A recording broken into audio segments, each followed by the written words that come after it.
Généralement, je suis bon public. Je veux dire, j'ai quand même aimé Batman contre Superman et j'ai même trouvé sympa Suicide Squad la première fois que je l'ai vu. Mais là, Passenger, ce film, c'est une bouse. Comme je sais que certains d'entre vous l'ont pas vu, je vais faire une partie sans spoiler et après je reviendrai plus dans les détails dans la partie spoiler.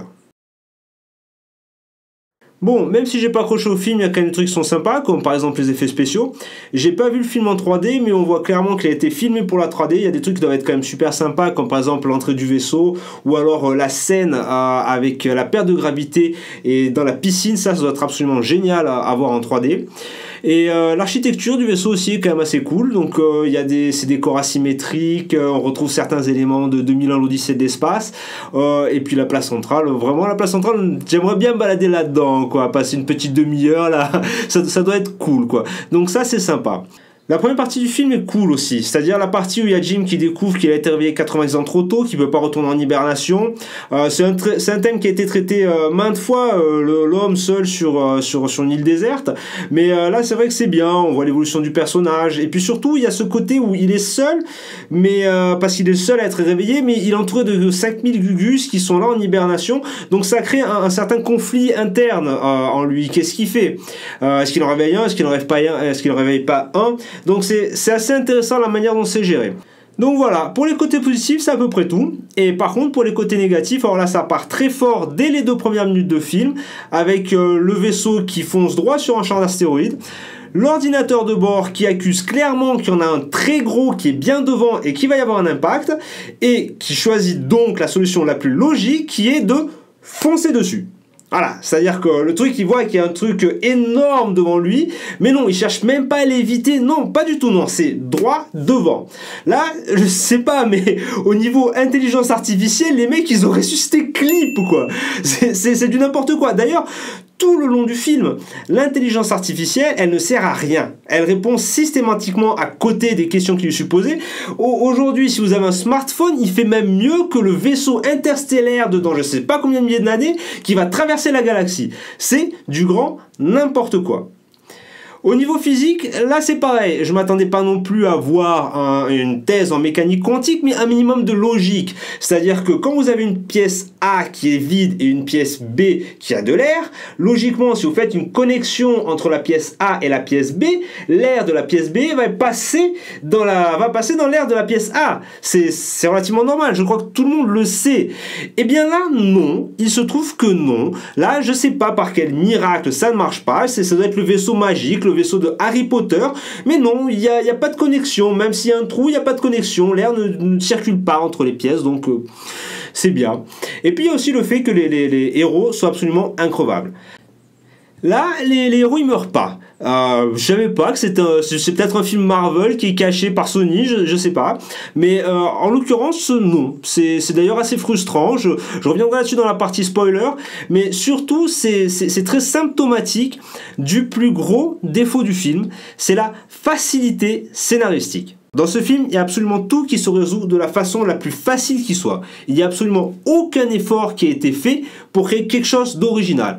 Et c'est d'autant plus frustrant qu'il y a plein de situations qui prêtent à créer quelque chose de nouveau. Il y a par exemple toute l'histoire des pannes, pourquoi ils sont réveillés. Il y a vraiment des dizaines de fois où je me suis dit, ah ben là c'est super, là il y a un potentiel, ça va partir, ça va être un bon film de science-fiction. Mais non, à chaque fois j'ai été déçu, à chaque fois les scénaristes ont choisi le chemin de la facilité, le chemin du plan-plan, le chemin du déjà-vu. Donc c'est vraiment très frustrant.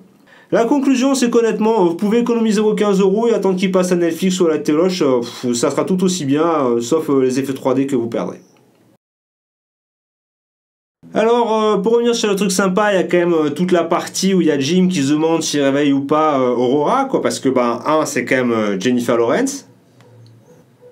Et 2, s'il la réveille, il la tue, quoi. Donc c'est sympa de voir là ce côté où il devient obsédé par elle, il lit toutes ses archives, même si on se demande un petit peu comment il a réussi à avoir tous les dossiers personnels. Là, au niveau sécurité, c'est pas terrible leur truc, mais c'est sympa, là c'est original. Et puis surtout, après quand il la réveille, on sait qu'il y a un moment ou un autre va le découvrir, quoi. C'est évident. Donc ça crée une certaine tension qui est quand même cool. Donc ça, j'ai vraiment bien aimé dans le film. Par contre, la façon dont elle le découvre, bon, c'est sympa. C'est sympa dans la mesure où on comprend la logique de l'Android. Il lui dit non, on n'a pas de secret, donc pour lui c'est bon, il peut tout balancer. Mais d'un autre côté, on voit que l'intelligence artificielle est pas du tout intelligente, elle est même complètement con, elle a aucune subtilité. Et ça gâche un petit peu la façon dont elle découvre ce que Jim a fait. Donc voilà, là pour moi ça commence à partir en couille à partir de là. Particulièrement, donc là évidemment elle a les boules, et puis alors là il y a Laurence Fishburne qui apparaît. Alors, avec l'arrivée de Laurence Fishburne, je me suis dit, on va peut-être avoir quelque chose d'original, tu vois, ça va peut-être être un trio amoureux, là, comme dans Z pour Zachariah, ou, je sais pas, il y avait plein de possibilités à exploiter à ce moment-là, avec l'arrivée d'un nouveau personnage, à ce moment critique de la relation entre les deux autres personnages, et en fait, pas du tout. En fait, Laurence Fishburne, c'est un gros artefact scénaristique qui va simplement servir à deux choses. 1. Donner la clé magique aux héros qui va leur permettre de rentrer un peu partout dans le vaisseau. Et 2. Recentrer l'histoire qui était orientée simplement sur l'histoire des deux héros vers l'histoire des pannes du vaisseau. Et d'ailleurs, là on touche pratiquement le fond, parce qu'on s'aperçoit que l'ordinateur de bord sait que le vaisseau va exploser dans les prochaines heures. Et qu'est-ce qu'il a fait ? Absolument rien. Je veux dire, il y a des membres d'équipage qui pourraient réparer la panne, mais il ne les réveille pas, non, il les laisse dormir. Il va laisser tout le monde mourir, les 5000 gugus qui sont à bord de ce putain de vaisseau, il va laisser crever pour ne pas réveiller les membres d'équipage. C'est du n'importe quoi, il n'y a absolument aucun protocole de sécurité, c'est nul, quoi. C'est nul. Donc là, je me suis dit, on a touché le fond, c'est plus possible. Mais non, il y a encore pire. Il y a l'histoire, là, du sas de sécurité qu'il faut ouvrir à la main. Bon, là, c'est du déjà vu, ok, et je m'y attendais qu'évidemment il allait falloir qu'il sorte, etc.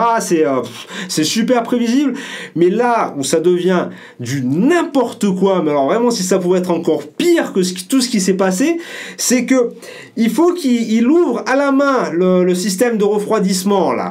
Donc tu te dis, bon, il y a le sas, ok, c'est un truc il va sortir un gaz ou des flammes à je sais pas combien de millions de degrés, et en fait l'ingénieur il a donc décidé que le système d'ouverture manuelle on allait le mettre dans le tuyau d'où vont sortir les flammes, et qu'en plus il se bloque pas, il faut qu'il y ait un gugus qui reste à ouvrir manuellement le sas de sécurité.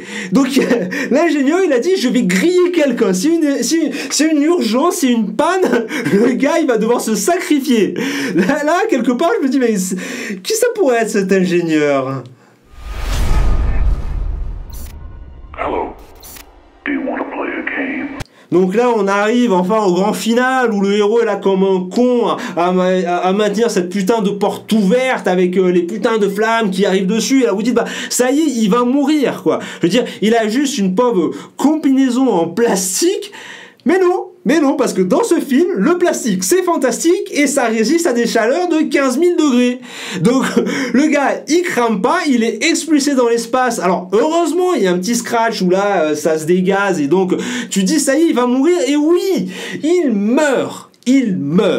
Et là c'est cool parce que ça pourrait être un retournement scénaristique, parce que là, lui étant mort, on a Aurora qui est seule à bord du vaisseau, donc c'est une symétrie parfaite avec le début. Qu'est-ce qu'elle va faire? Elle avait la haine parce qu'il l'a réveillée, mais est-ce qu'elle va choisir de mourir seule? Est-ce qu'elle va choisir de se suicider? Est-ce qu'elle va choisir de réveiller quelqu'un? Il y a du dilemme, il y a quelque chose. Ça aurait enfin eu quelque chose de bien sur la fin. Eh ben non, parce que qu'est-ce qu'elle fait? Elle tapote un peu sur tout et n'importe quoi sur l'autodoc et elle le réanime, elle le ressuscite. Mais c'est horrible, non, c'est là, c'est la fin, là, c'est la fin, là. J'abandonne le film, là. Bref, vous l'aurez compris, j'ai pas du tout accroché au film parce que ça a tout été fait beaucoup trop dans la facilité, il y a aucune recherche, il y a eu plein de situations bonardes qui auraient pu être exploitées et qui n'ont pas été faites. Mais maintenant, si vous avez aimé le film, eh ben écoutez, laissez-le moi savoir, laissez un commentaire, et puis n'oubliez pas d'appuyer sur le pouce bleu et de vous inscrire au canal.